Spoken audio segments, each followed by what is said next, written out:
And now your host, Richard Thomas. Good evening, and welcome to a special edition of It's a Miracle. Tonight's focus, miraculous rescues. And what makes these rescues so special is that each of them was actually captured on videotape. So get ready to experience the very real terror of people trapped in life-threatening situations. We begin with a modern-day version of the Titanic, only this time, cameras were rolling as the ship and its passengers faced the ultimate nightmare.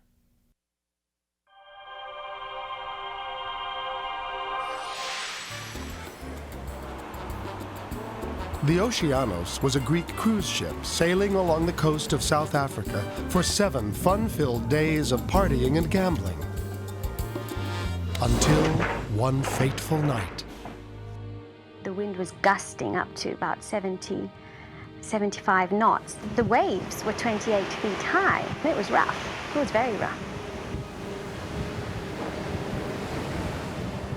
The lights went out, remember? No, there was a bump first. Yes. A thump. The storm had ruptured a hull plate. Then I said, look, there's somebody down there with a life jacket on, one of the crew.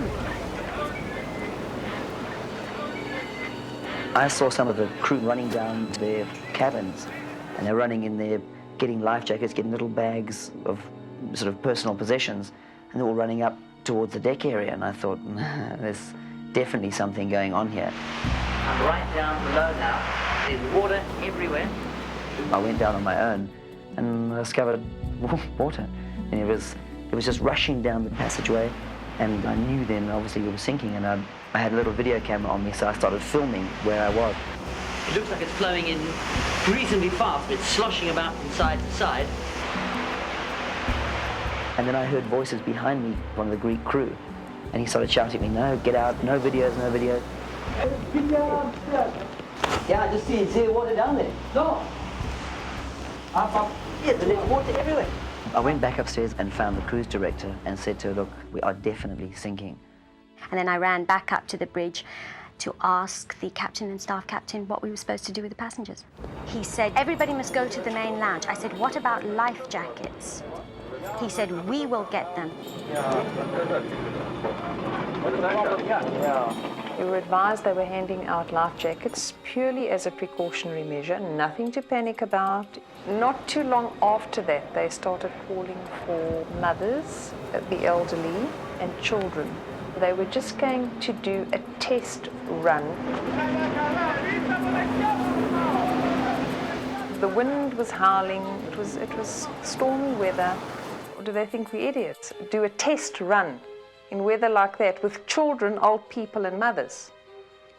I mean, please, it's ridiculous. There's more to this than meets the eye. But only the crew knew the true severity of the situation. And we could see crew getting into the lifeboats, and we saw officers getting into the lifeboats, but we didn't think that they were abandoning us at that stage. By the time we launched the last boat, we had about 220 people still on board, and they were almost all passengers. After 4 lifeboats had gone, there wasn't one single officer left on the ship. All along, I'd been thinking that the captain was there, or somebody. You just don't expect there to be nobody there. I mean, you expect there to be a driver on the bus. And that's when we really thought, well, definitely it's us who are now running the bridge. We just did Maydays and said, anybody in the vicinity, please help us. A South African defense plane picked up the distress call and began communicating with the ship. One of the people on the radio was saying to me, what rank are you? And I said, I'm a guitarist. I mean, you can hear the stunned silence on the other end of the radio. You know, what are you doing on the bridge? I said, well, there's nobody else here. There's nobody else here. Can you give a free channel? Over? Yes, of course. We'll tell you. Meanwhile, all the passengers had been moved to the deck so that if the ship went down, they wouldn't be trapped inside. When I got outside, the sun was just coming up, and when I saw the level of the water and the angle of the actual boat, I just couldn't believe this was happening. It was just too terrible. There was no doubt. The ship was sinking, and fast. If you let go for 1 minute, you'd be out. I mean, you'd slide straight into the water, you know, from the one end right down into the water, you know. As the ship was rolling, it would go very steep, and your feet would like break away. We just hold onto the railing, and it would come back, and we could gain a bit of purchase. I got a bit of rope, tied it around the railing, and tied it around my waist, so I had something to fall against if I fell.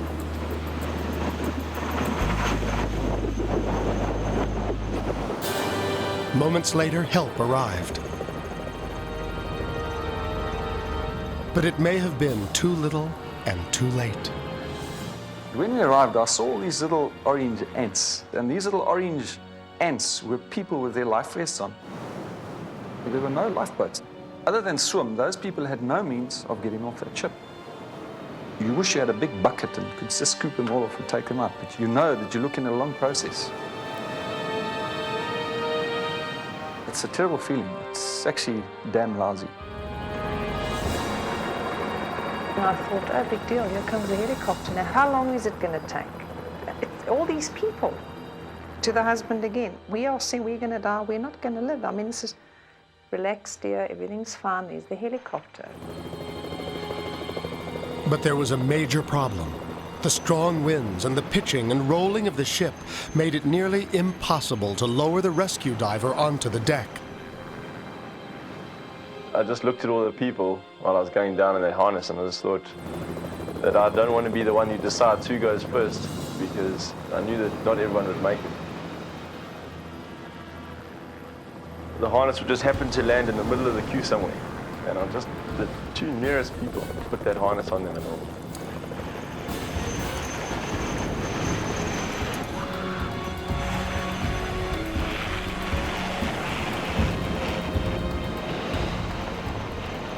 And I'm looking at this little cable, it's thinner than my finger. The little cable, please don't break. That was my only thought, because it's a long drop back down to the Indian Ocean. 2 passengers had been hauled to safety, but there were still over 200 people on board. The ship was listing around 52 or so degrees by then, I'm sure. And the helicopter lift didn't seem to be going fast enough. We were just trying to get as many people off before she sunk. It was a matter of there's no choice now.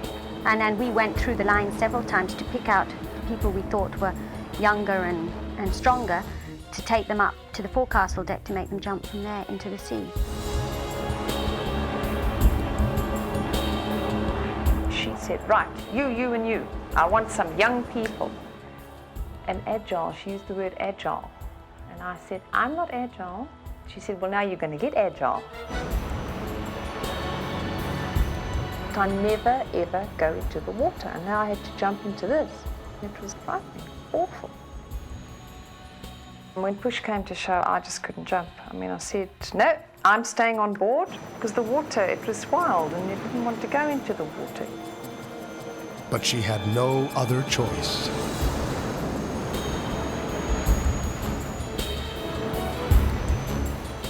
I couldn't see anything else except the Oceanus lying here, and we were told to swim, get away from the ship. You tried to swim, and then a swell would come and just push you right up against it again. And you looked, it's right here, hanging over you like this, you know. It was just water, mountains of water all around you.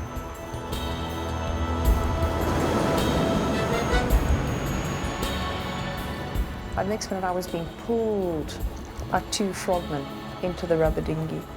And I then thought, well, now I'm safe. This is wonderful, it's great, I'm tired, I'm exhausted, but I'm safe.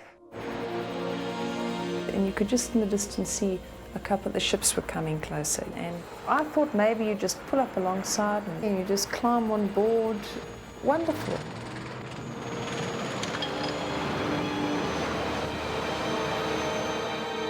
We were told now you grab the net and you just climb up. The first couple of people got out and they seemed to do it okay.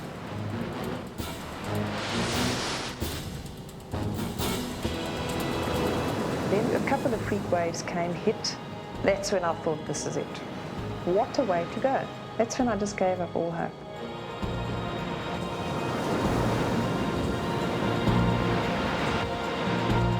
There was a Taiwanese crewman. He was just talking to me and saying, "Come on, lady, there's the rope. You just have to grab for it." I wouldn't. I wouldn't do anything. I just said, "No, leave me. This is it. Just leave me alone now. This is the way you've got to go. This is the way you've got to go. Finished. End of story."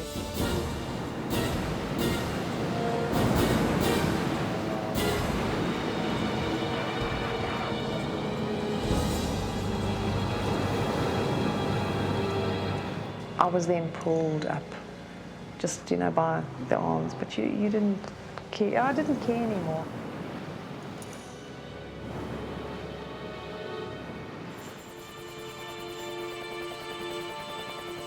We got the last folks off the ship.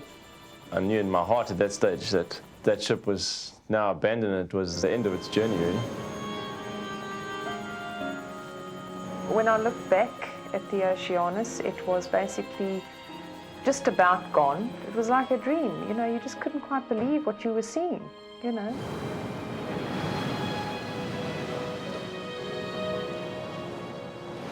As each inch disappeared, it meant something to me, and I just keep thinking, I could have drowned on that ship.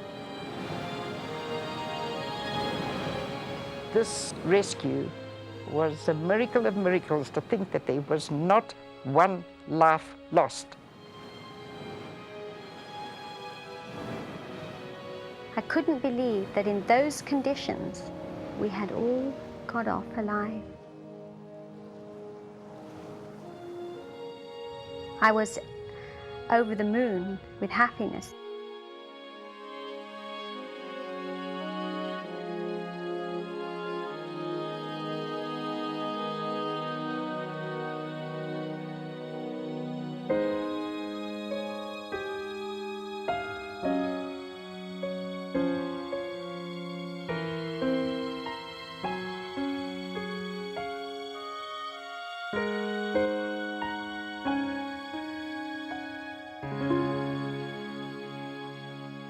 Through the video of this disaster and testimony from passengers and cruise staff, the ship's captain and 5 of his senior officers were found guilty of gross negligence.